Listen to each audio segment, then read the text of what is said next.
Hola, ¿qué tal? ¿Cómo les va? Soy Andrés Oppenheimer. Hoy vamos a tener un programa muy variado. Vamos a empezar analizando el caso del fallecido financista y delincuente sexual convicto Jeffrey Epstein, que está dominando los titulares en Estados Unidos. Muchos me preguntan por qué este tema está acaparando tanta atención en este país, tanto entre los opositores como entre los seguidores del presidente Trump. ¿Cómo se explica eso cuando ya pasaron 6 años desde que Epstein se murió en la cárcel en el 2019? ¿Y cómo se explica tanto escándalo ahora cuando ya se sabe desde hace años que Epstein era amigo de Trump, del expresidente Bill Clinton y de varias otras figuras políticas? Trump ha negado haber participado en fiestas de Epstein con menores de edad y no ha sido acusado de ningún delito relacionado con el difunto financista. Entonces, ¿qué hay detrás de todo esto? Se lo vamos a preguntar a un académico de la Universidad de Georgetown y analista político en Washington. Pero antes, vamos a hablar sobre las elecciones presidenciales de Chile, las recientes elecciones de Chile. La candidata oficialista y miembro del Partido Comunista, Janet Jara, y el candidato ultraconservador, José Antonio Kast, pasaron a la segunda vuelta, que se va a disputar el 14 de diciembre. Y aunque en política puede pasar cualquier cosa, casi todos los analistas políticos coinciden en que va a ganar Kast, el candidato ultraconservador. ¿Por qué? Porque, recibió el apoyo de otros candidatos de derecha y centroderecha que juntos suman más del 50% de los votos. Entonces, la gran pregunta es, si gana Kast, ¿qué tipo de gobierno haría? ¿Sería parecido al presidente Javier Milei de Argentina, o a Nayib Bukele de El Salvador, o al expresidente Jair Bolsonaro de Brasil? ¿Y vamos a ver un bloque de gobiernos de derecha en América Latina que van a tener una política exterior común, o cada país se iría por su lado? Es una pregunta importante porque la derecha últimamente viene ganando varias elecciones seguidas en América Latina, en Argentina, en Paraguay, en Ecuador, en Bolivia, ahora posiblemente en Chile, en la segunda ronda electoral del mes que viene, y podría ganar también en Perú y Colombia el año que viene. Entonces la pregunta es si van a actuar en conjunto en política exterior, en casos como el de Venezuela, o no. Se lo vamos a preguntar a dos conocidos académicos internacionales. Empecemos con las elecciones de Chile. Tenemos con nosotros a Andrés Velasco, decano de la Escuela de Políticas Públicas de la Universidad London School of Economics del Reino Unido y ex ministro de Hacienda de Chile durante el gobierno de la expresidenta Michelle Bachelet. Vamos con él. Oppenheimer presenta. Llega a usted por cortesía de...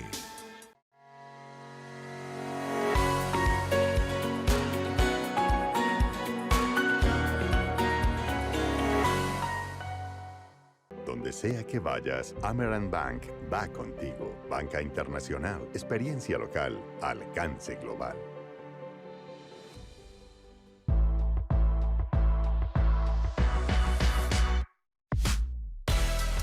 UADE, la universidad argentina que te forma para triunfar en el mundo, con laboratorios, tecnología y prácticas que te impulsan al mercado laboral. Viajes de estudio a las principales ciudades del mundo. Vos elegís dónde, cuándo y cómo estudiar. Construí tu futuro en UADE, una gran universidad. ¿Por qué hay gente infeliz en todas partes? Las encuestas muestran que hay una ola de insatisfacción y un aumento de estrés, tristeza y frustración que recorre el mundo. En Cómo salir del pozo, el periodista Andrés Oppenheimer comparte novedosas estrategias para combatir la infelicidad. Con entrevistas a los máximos gurúes mundiales de la nueva ciencia de la felicidad, nos cuenta cómo los países, las empresas y las personas están usando la inteligencia artificial y la psicología positiva para aumentar su satisfacción de vida. Ya está a la venta en librerías y tiendas en línea.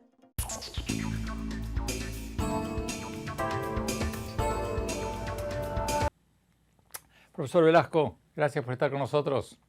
Bueno, antes que nada, ¿usted coincide con esta opinión generalizada en Chile de que el candidato de derecha o de ultraderecha, José Antonio Kast, es el favorito para ganar en la segunda vuelta? Así es, no conozco dos opiniones al respecto. Y la explicación es muy sencilla, pura aritmética. La adversaria de Kast en la segunda vuelta, Janet Jara, obtuvo 27%. Y la pregunta entonces sería, ¿de dónde puede sacar los votos para llegar a 50 más 1? Y esos votos sencillamente no están. Así es que puede pasar cualquier cosa en política y un mes es mucho tiempo, pero con lo que sabemos hoy, Kast es claramente el favorito. Bueno, algunos especulan que la sorpresa en esta elección en la primera vuelta la dio Franco Parisi, el candidato que salió tercero cuando nadie lo esperaba. Generalmente lo describen como un candidato de centro derecha, pero hay dudas sobre si sus votantes van a ir automáticamente hacia Cast o no. Primero, Parisi no es ni de centro derecha, ni de centro izquierda, ni de centro nada. Parisi es un clásico demagogo, populista, anti-establishment, sin convicciones ideológicas de un color o de otro. Pero lo que Parisi hace muy bien es que interpreta la molestia y el enojo de un cierto tipo de votantes. Para entender la elección hay que entender una cosa muy importante. Esta es la primera elección presidencial que ocurre en Chile con voto obligatorio. En la elección anterior habían votado 8 millones de personas, en esta elección votaron más de 13 millones. Y en ese electorado que en Chile lo llaman obligado, la gente que va a votar porque lo obligan a ir a votar, ahí París sí tiene sus votos. Eh, Al menos 35 y algunos dicen 40% de los votantes obligados votaron por Parisi. Esa es su fortaleza. Ahora, también es su debilidad, porque esos no son votos que Parisi controle. No es que Parisi vaya a decir, muchachos, párense de cabeza y todos le van a hacer caso. Pero igual, vuelve a lo que te decía antes. Parisi sacó casi 20%. Aunque todos los votos de Parisi si fueran a Jara, todavía Jara está en 46. Y obviamente no todos los votos de Parisi se van a ir a Jara. En el mejor de los mundos, imagina tú que se fuera la mitad. Jara está en 36, 37%, todavía le quedan kilómetros para llegar al 50 más 1. Por lo tanto, con Parisi, sin Parisi, la cosa se ve cuesta arriba. Bueno, si se confirman entonces los vaticinios de que gana Cast en la segunda vuelta, ¿qué tipo de gobierno sería el de Cast? ¿Sería un Milei, un Bukele o un Bolsonaro? ¿Qué tipo de gobierno haría? No va a ser un Milei, por al menos dos razones. Primero, porque no me lo imagino con una chaqueta de cuero cantando canciones de rock. No es su estilo. Pero además porque los problemas de Chile son otros. Para entender a Milei, por lo menos si me pongo el sombrero de economista, hay que entender que recibió un país al borde del precipicio en términos económicos, con un tremendo agujero fiscal y con una moneda y un sistema financiero muy debilitado. Nada de lo anterior es cierto de Chile. Esta fue una elección acerca de la seguridad, la ley y el orden. No fue una elección acerca de la inflación, ni el valor del peso chileno, ni el tamaño del déficit fiscal. Por lo tanto, las similitudes con Milei son muy pocas. Los dos son de derecha, los dos tienen algún elemento populista, pero eso es todo.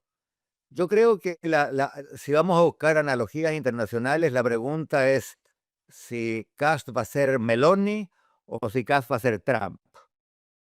Meloni y Trump son los dos populistas de derecha, pero la diferencia es que Meloni es una populista de derecha que juega por las reglas establecidas, no pisotea la Constitución, no le pone la pistola al pecho a ciertos burócratas o banqueros centrales a los que ella no respeta. Es un gobierno conservador, es un gobierno populista, pero no es un gobierno que atente contra el marco constitucional, cosa que no podemos decir de Trump, que es todo lo contrario. Un señor que con amenazas trata de cambiar la composición de la Junta del Banco Central, para dar solo un ejemplo. Yo quiero creer, pero subrayo que es una expresión de deseo más que una certeza total, quiero creer que Kass va a ser más Meloni que Trump. Es decir, Kass es un tipo que estuvo muchos años en el Congreso, es un tipo que militó buena parte de su vida adulta en un partido del establishment chileno como es la Unión Demócrata Independiente, eh, y que por lo tanto va a ser un gobierno, o si tú quieres, duro en materia de ley, de orden. Su retórica va a ser inflamatoria e incendiaria, pero espero, toquemos madera, que no va a atentar contra la legalidad vigente, ni va a tratar de gobernar por decreto, ni va a ignorar al Congreso o a la Contraloría. Esperemos que sea así. Yo creo que esa es la pregunta central. Quiero creer que la tradición política chilena pesa más que las veleidades de un candidato o de un presidente, pero confieso que eso todavía está por verse. Si gana Kast, ¿va a tener una mayoría obediente en el Congreso? Esa es una muy buena pregunta. El desempeño de la derecha en su conjunto en la presidencial fue mejor de lo esperado, pero el desempeño de la derecha en la parlamentaria fue levemente peor de lo esperado. Si tú miras al Senado, que tiene 50 miembros, Kast tiene 23 o 24 garantizados, pero no tiene garantizados los 26 para una mayoría. Mucho menos tiene los 4/7 del Senado que se requerirían para modificar la Constitución. Y en la Cámara de Diputados la cosa es parecida. Si tú tomas los diputados del partido de Kast y de los otros partidos de derecha, pero excluyes al grupo de Parisi, a Kast le faltan un par de diputados para tener 50+1 en la Cámara. Ahora, probablemente con algún par de independientes o con alguno de los de Parisi podrá llegar a acuerdos, es decir, negociando va a alcanzar el 50+1, pero no tiene esa mayoría garantizada. No tanto porque sea Kast o no sea Kast. Ningún presidente en la última década en Chile ha tenido una mayoría garantizada porque los partidos se han vuelto díscolos. Hace 20, 25 años los partidos en Chile eran monolíticos, el presidente del partido, el jefe de la bancada decía se vota así y todos se cuadraban y le hacían caso. Hoy día, si tú tienes una bancada de 25 diputados, tienes 25 negociaciones y por lo tanto nada está garantizado. Pero en un escenario plausible, Kast probablemente puede armar una mayoría para gobernar, pero va a ser una mayoría estrecha, va a ser una mayoría frágil que va a tener que reinventar y negociar con cada proyecto de ley. Tenemos que ir a un corte. Cuando hablamos, vamos a analizar el impacto regional que podrían tener las elecciones en Chile. Y después, ¿por qué el caso del difunto financista y delincuente sexual convicto Jeffrey Epstein está dominando los titulares de Estados Unidos? ¿Qué hay detrás de este caso? No te vayas, ya volvemos.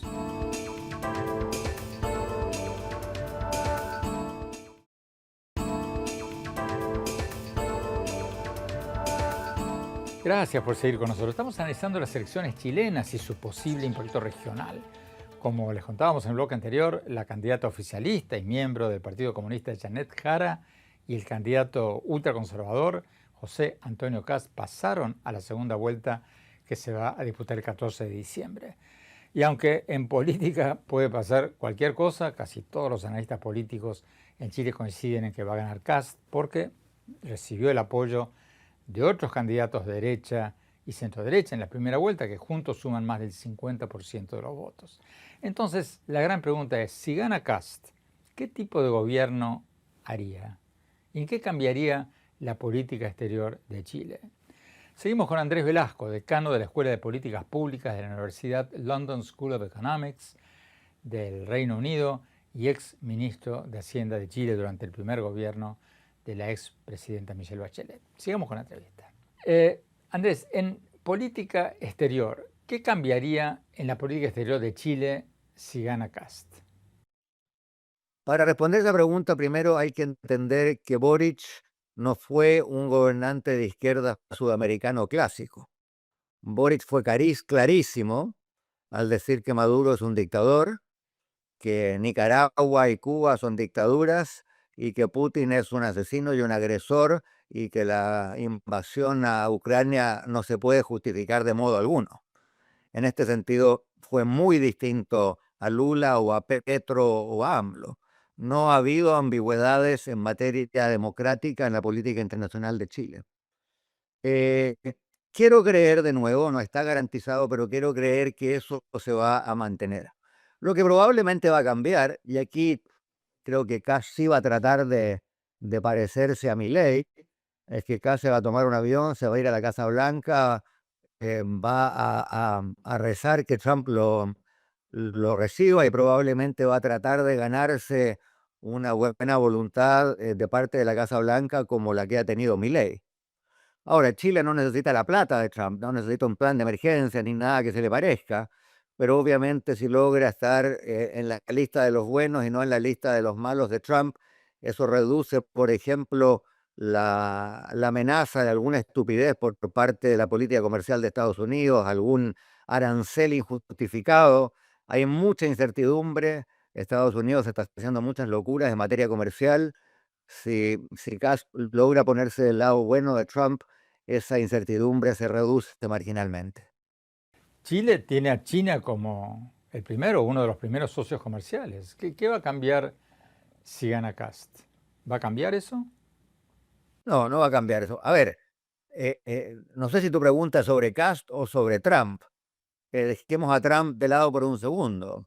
¿Va a decirle casta a las empresas chilenas que venden guindas y cerezas para la Navidad china que dejen de venderle fruta a China? Por supuesto que no. Y si lo hiciera tendría una revolución entre sus propios partidarios, porque probablemente mucha de la gente que trabaja en la industria de la fruta votó por Kast. Por lo tanto, no creo que eso lo vaya a hacer. Ahora, otra interpretación de tu pregunta es qué podría pasar si Trump le dice a Kast, bueno, para ser amigo mío tienes que dejar de ser amigo de China. Ahí algo podría ocurrir, pero no me lo imagino. O sea, hasta donde yo sé, tú me podrás corregir, eh, Trump es amigo de Milei, pero no le ha dicho a Milei, oiga, deje de venderle soja o trigo o leche en polvo a China, ¿no? Eh, Argentina le sigue vendiendo los mismos bienes agrícolas que siempre le vendió a China y Trump no se lo está prohibiendo. Quiero creer que va a ser simétrico en ese sentido y que Trump podrá meter mucho ruido, pero ese tipo de exigencias no se las va a hacer a Chile. Digamos, no se las hizo a Boric, parece más improbable que se las haga a Kast, pero con Trump nunca se sabe. ¿Vamos a ver un bloque de derecha en América del Sur, en América Latina? ¿O cada país se va a ir por su lado, ¿no? Porque recientemente, en años recientes, ganó la derecha en Argentina, en Bolivia, en Paraguay, en Ecuador, ahora probablemente en Chile. Entonces, ¿va a haber un bloque trumpista o van a ser varias derechas diferentes, cada una yendo por su lado? Mira, yo creo primero que nada que es algo engañoso hablar de una oleada de derecha, así como era engañoso hablar de una oleada de izquierda, porque los gobiernos de izquierda en América Latina tenían muchas diferencias y no siempre se llevaban bien. Volviendo al comentario que yo hacía recién, eh, Boric con Lula en materia de política exterior tuvo más desacuerdos que acuerdos, por ejemplo. Pero además, porque yo creo que la actual oleada de triunfos y lo que uno más o menos se puede imaginar en el caso de Colombia, por ejemplo, eh, o en Perú, más que ser el triunfo de la derecha, yo creo que es el triunfo del que le toca estar en la oposición. Em, en Chile, el gobierno era impopular, tenía una candidata que era de un partido que genera anticuerpos y por lo tanto, no solamente el voto de Kast, sino que el voto de París, el voto de Kaiser, hay que interpretarlo así. No quiero a los políticos tradicionales, no quiero a los partidos tradicionales, etcétera. En el caso del voto de Milei hubo mucho de eso, ¿no? Si hubiese sido un voto conservador tradicional, Patricia Bullrich sería la presidenta de Argentina, no Milei. Em, en el caso del Perú habrá que ver qué pasa, porque hay tantos candidatos, pero varios de los candidatos que hoy día aparecen como plausibles no son la derecha tradicional peruana, ni mucho menos, ¿no? Y en Colombia se podría decir lo mismo, ¿no? Por lo tanto, sí, evidentemente la hegemonía que la izquierda en algún momento pareció tener en el continente se ha debilitado mucho, pero yo creo que más que anti-izquierda o pro-derecha, esta es una oleada anti-establishment. Finalmente, usted fue ministro de Hacienda del gobierno de izquierda de Michelle Bachelet. ¿Por cuál de los dos candidatos va a votar ahora? Eso no te lo voy a decir, no lo he decidido, pero te voy a decir una cosa. Ninguno de los dos me satisface, ninguno me gusta. Creo que Chile merecía algo mucho mejor. Profesor Velasco, muchísimas gracias. Tenemos que ir a un corte. Cuando volvamos, vamos a analizar el impacto regional que podrían tener las elecciones en Chile y después el caso del difunto financista Jeffrey Epstein, que está dominando los titulares en Estados Unidos. No te vayas, ya volvemos.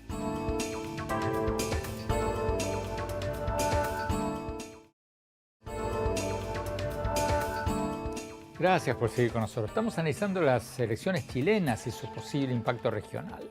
Tenemos con nosotros al politólogo Patricio Navia, profesor de la Universidad de Nueva York y de la Universidad Diego Portales de Chile. Vamos con él. Patricio Navia, gracias por estar con nosotros. Bueno, profesor Navia, la gran mayoría de los analistas, como decíamos en el bloque anterior, dicen que el candidato de derecha o ultraderecha, José Antonio Kast, va a ganar la segunda vuelta electoral. ¿Estás de acuerdo? ¿Hay alguna forma en que la candidata Janet Jara todavía pueda ganar? Sí, los milagros siempre pueden ocurrir. Puede que el presidente Trump diga algo contra Janet Jara por ser comunista y eso genera un sentimiento nacionalista y pudiera apoyarla.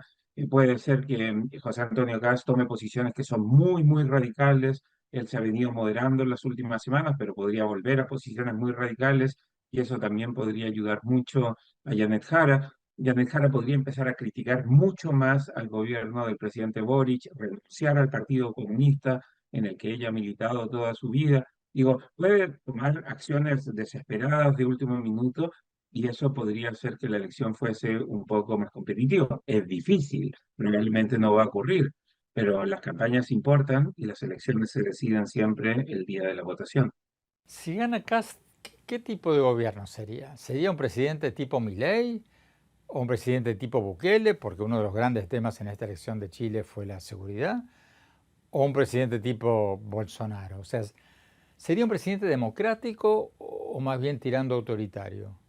No, caso va a ser un presidente de derecha conservadora, muy chileno, muy al estilo chileno, con una defensa del modelo de libre mercado, demócrata, él siempre ha sido un demócrata, va a abrazar mucho las políticas de ley y orden contra la delincuencia, pero no va a construir una cárcel tipo Bukele, no va a salir con una motosierra tipo Milei, no es un ex militar como Bolsonaro, es un miembro de la derecha conservadora, católica, tradicional de Chile, pero un demócrata, un hombre que considera que las políticas de libre mercado son las mejores, no es un proteccionista, es alguien que cree en la democracia, que respeta y admira incluso a la dictadura militar por las reformas económicas que hizo y por este discurso de ley y orden, que reconoce las violaciones a los derechos humanos y tal vez en algunas circunstancias las pudiera incluso relativizar, pero es un hombre que respeta la democracia, que va a asumir el poder democráticamente y lo va a entregar democráticamente. Si gana Kast, ¿cambiaría mucho la política exterior de Chile o no tanto? Probablemente sí, Kast va a tomar posiciones más duras respecto a Venezuela. No sé si sean muy efectivas. Me temo que esto de decir cosas muy duras y firmes contra Venezuela funciona bien con la prensa y con las bases de apoyo más de derecha, pero no logra que haya un cambio de régimen en Venezuela. Poner un barco, un portaaviones frente a Venezuela genera mucha noticia, pero pues no hace que necesariamente se debilite el régimen de Maduro. Me parece que el presidente Boric ha dicho las cosas correctas sobre Venezuela, el potencial presidente Kast va a decir las cosas correctas sobre Venezuela, pero no sé si eso ayude mucho a conseguir que haya democracia finalmente en Venezuela. Finalmente, Patricio Navia, si gana Kast, ¿vamos a ver un bloque de países trampistas en América del Sur? O sea, ya hemos visto que la derecha ganó en Argentina, en Paraguay, en Bolivia, en Ecuador, ahora probablemente quizás en Chile, quizás pronto en Perú, en Colombia. O sea, ¿vamos a ver un bloque de países que van a formar un bloque común en política exterior, que actúen conjuntamente? ¿O son gobiernos que serían muy diferentes y cada uno buscaría sus propias ventajas con el gobierno de Trump? A mí me da la impresión de que va a pasar lo mismo que cuando gobernaron los gobiernos de izquierda, que cada quien actuaba más o menos por sí solo. Decían que iban a actuar de forma coordinada, pero me parece que no es un problema de la derecha o de la izquierda, es un problema de América Latina. Los países de América Latina en general no actúan de forma coordinada en sus relaciones exteriores. Algunos son más pro libre comercio que otros, algunos quieren involucrarse mucho más, se ven como parte activa de lo que pasa en el mundo, como Brasil, otros se quieren mantener más al tanto, fuera del mundo, como México, como históricamente Chile, que no se quiere meter mucho en lo que pasa en el resto del mundo por distintas razones. Entonces no veo que vaya a haber un bloque de países que sigan al presidente Trump. En particular, cuando las políticas del presidente Trump van en contra de las cosas que normalmente cree América Latina. Digo, tener un portaaviones frente a una dictadura, a un gobierno brutal, ilegítimo como el de Venezuela, más bien ahuyenta el apoyo de los países latinoamericanos más que lo acerca. ¿Incluso los de derecha? Pues incluso los de derecha no quieren que vengan a invadir algún país de América Latina a los Estados Unidos, porque nos sientan un pésimo precedente y nos recuerdan los peores momentos de intervencionismo estadounidense en América Latina. Todos los de derecha quisieran que Maduro salga y quisieran ver que Estados Unidos haga algo para que salga Maduro. Bueno, una cosa es hacer cosas para que salga Maduro, ponerle castigos, hacer eh, cosas que debiliten al gobierno de Maduro y otra es invadir a la República de Venezuela. Creo que eso no va a funcionar bien con la opinión pública de ningún país de América Latina. Profesor Patricio Navia de la Universidad de Nueva York, muchísimas gracias. Tenemos que ir a un corte. Cuando hablamos, vamos a cambiar de tema y hablar del caso del difunto financista y delincuente sexual convicto Jeffrey Epstein, que está dominando las noticias en Estados Unidos. ¿Por qué tanto interés en este caso? ¿Qué hay detrás de todo esto? No te vayas, ya volvemos.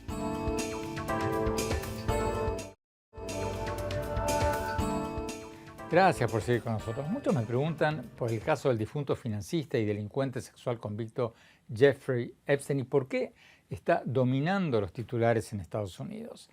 ¿A qué se debe tanto interés, tanto de parte de los opositores como de los seguidores del presidente Trump? ¿Por qué está este tema en las primeras planas ahora cuando Epstein se murió en la cárcel ya hace más de 6 años? ¿Y cómo se explica todo esto cuando ya se sabe desde hace mucho tiempo que Epstein era amigo del hoy presidente Trump, del expresidente Bill Clinton, del príncipe Andrés del Reino Unido, despojado de su título y de tantas otras figuras públicas?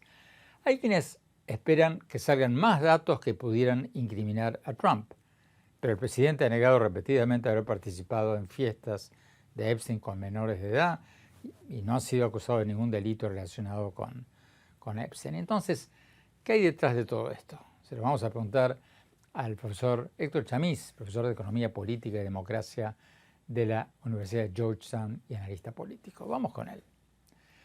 Profesor Chamiz, gracias por estar con nosotros. Bueno, ¿cómo se explica que el caso Epstein esté dominando los titulares de las noticias en Estados Unidos? ¿Por qué tanto interés en cosas que pasaron hace unos 20 años? Bueno, en principio, porque durante la campaña electoral Trump agitó el tema, lo usó, se refirió al mismo y además hubo acusaciones de su parte no probadas que todos los implicados eran demócratas y que él iba a hacer justicia o algo parecido. Ahora, ya en esta etapa, con Trump en la presidencia, su base, este tema con los detalles oscuros que se han sabido, con el caso que implica un delito, probablemente trata y otros detalles. Bueno, esto afecta el mundo de los valores y los principios del MAGA, del movimiento conservador religioso del sur en particular. La- el, el conservadurismo religioso se ve muy molesto por esta situación, por este caso, y las bases reclaman probablemente en los distritos la verdad y que se divulgue el caso en su totalidad. Esto es lo que ha pasado de manera resumida desde la campaña. Bueno, aclaremos además que Trump niega cualquier actitud impropia. En este caso no ha sido acusado de ningún delito, pero si lo sigo bien, profesor Chamiz, este caso provocó una ruptura dentro del movimiento MAGA de Trump. Pero, ¿por qué los congresistas trumpistas que hasta ahora habían sido leales a rajatablas con Trump, por qué ahora están tomando distancia del presidente por este caso? Bueno, esto tiene que ver con la dinámica electoral de Estados Unidos. El año que viene hay elecciones de mitad de término. Los representantes todos, o sea, los diputados, la Cámara de Representantes toda se renueva cada 2 años, 435, y las encuestas de Trump muestran algunas debilidades importantes, flancos vulnerables en la economía, que no ha producido los resultados prometidos en términos de inflación, en términos de empleo, Hay encuestas que además muestran el desagrado de la sociedad con el tratamiento de los inmigrantes, particularmente las acciones de ICE, que se ven todos los días y son francamente violatorias de derechos más básicos. Y en ese sentido, los representantes tienen que distanciarse si es que en sus distritos esas encuestas que circulan son negativas para Trump, porque el riesgo es, primero, perder el distrito el año que viene, pero también que surja un contendiente interno dentro del partido, del propio Partido Republicano. Y esto ha pasado siempre. Los, los representantes son empleados de sus distritos, sobre todo cuando se acerca el momento de una elección de mitad de término.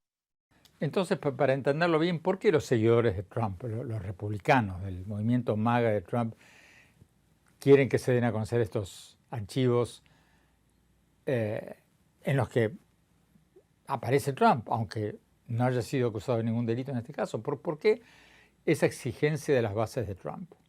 Puede ser un pedido del distrito, puede ser un tema que es muy álgido en el distrito y los representantes tienen que recogerlo y tienen que proyectarlo, especialmente cuando ya estamos en una etapa preelectoral. Ya pasó la elección del año pasado, un año atrás, y ahora la política se orienta hacia la próxima, que es la de mitad de término. Entonces, ¿cómo piensas que va a terminar esto? ¿Crees que no va a pasar nada? A mí me sorprendió que Trump repentinamente eh, pidiera la apertura de los archivos, luego de haberse negado sistemáticamente durante mucho tiempo. Eh, Creo que hay algo de cierto en esa hipótesis que dice que estaría apostando a que no pasara del Senado, a que no hubiera votos suficientes en el Senado para corroborar esa movida.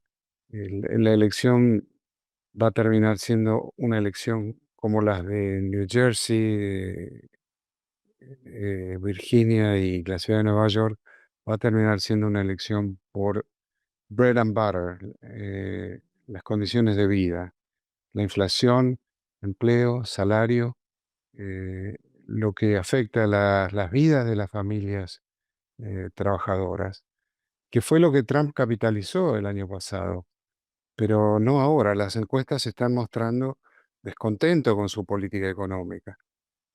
Hay inflación que prometió reducirla, hay falta de empleo y hay problemas en algunos sectores de la economía que dependen de trabajo migrante, la agricultura, por ejemplo. Y esto ha encarecido los alimentos, nada menos. Eso va a estar en juego más que cualquier otro tema en la elección del año que viene. Profesor Víctor Chamiz, muchas gracias por tu tiempo. Tenemos que ir a un corte. Cuando hablamos, mi análisis sobre el caso de Epstein y por qué está dominando los titulares en Estados Unidos y qué impacto político puede tener. No te vayas, ya volvemos.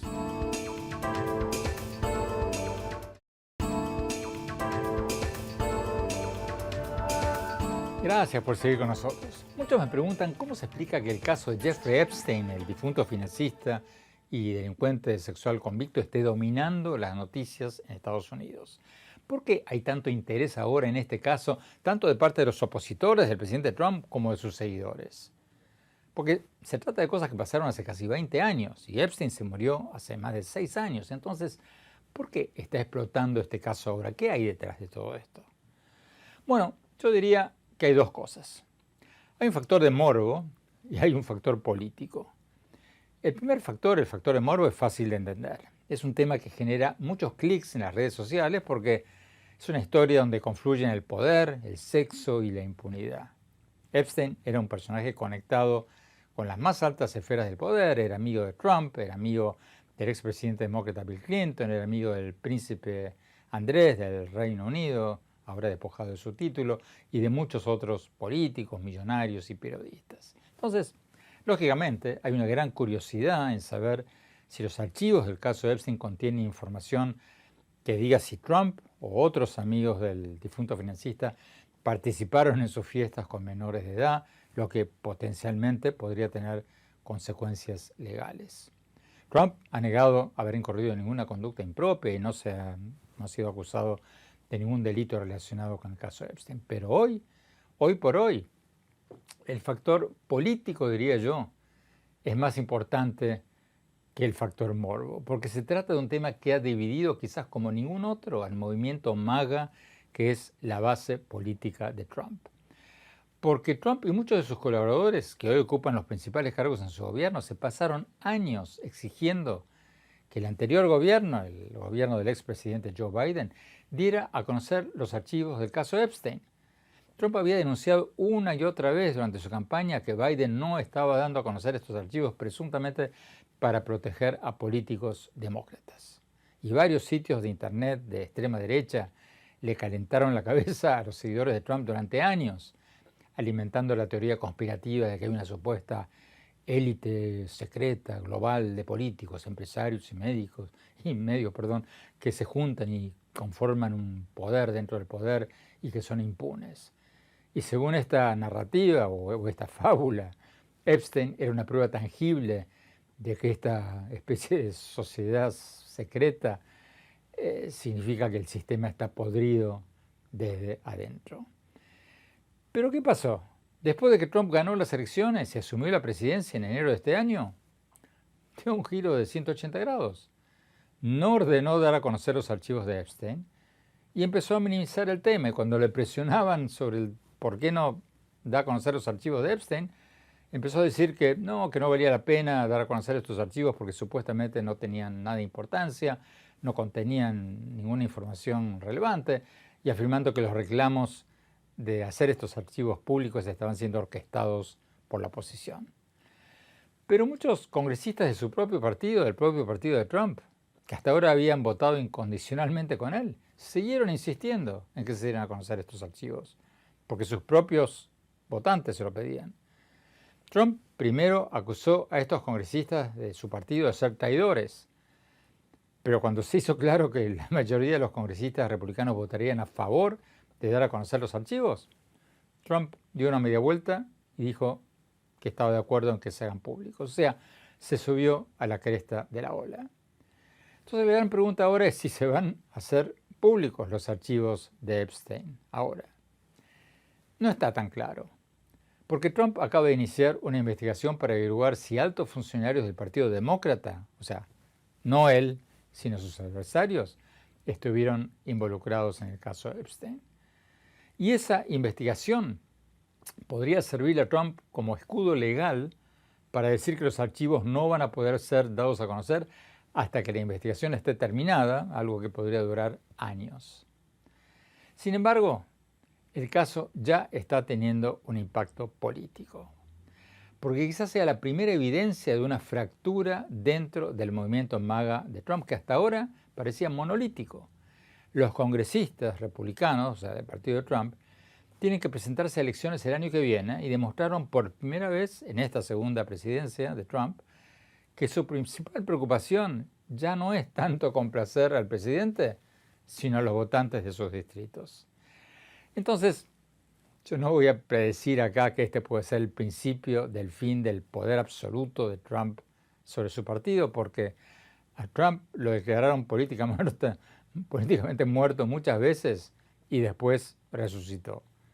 Pero el caso Epstein, sin duda, es un síntoma de un debilitamiento político de Trump.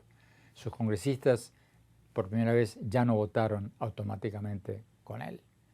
La única duda es si este debilitamiento político va a ser pasajero o permanente. Bueno, se nos acabó el tiempo por hoy. Te invito, como siempre, a seguirme en mis redes sociales, en X, en Instagram, en Facebook y en el canal Oppenheimer Presenta de YouTube, donde puedes ver todo nuestro programa de CNN y muchos videos más. Gracias por acompañarnos. Hasta la semana próxima. Oppenheimer Presenta. Llega a usted por cortesía de...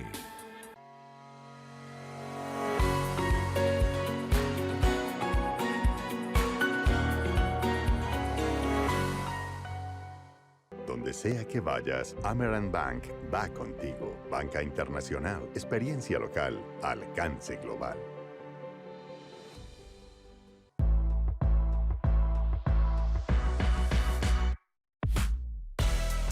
UADE, la universidad argentina que te forma para triunfar en el mundo, con laboratorios, tecnología y prácticas que te impulsan al mercado laboral, viajes de estudio a las principales ciudades del mundo. Vos elegís dónde, cuándo y cómo estudiar.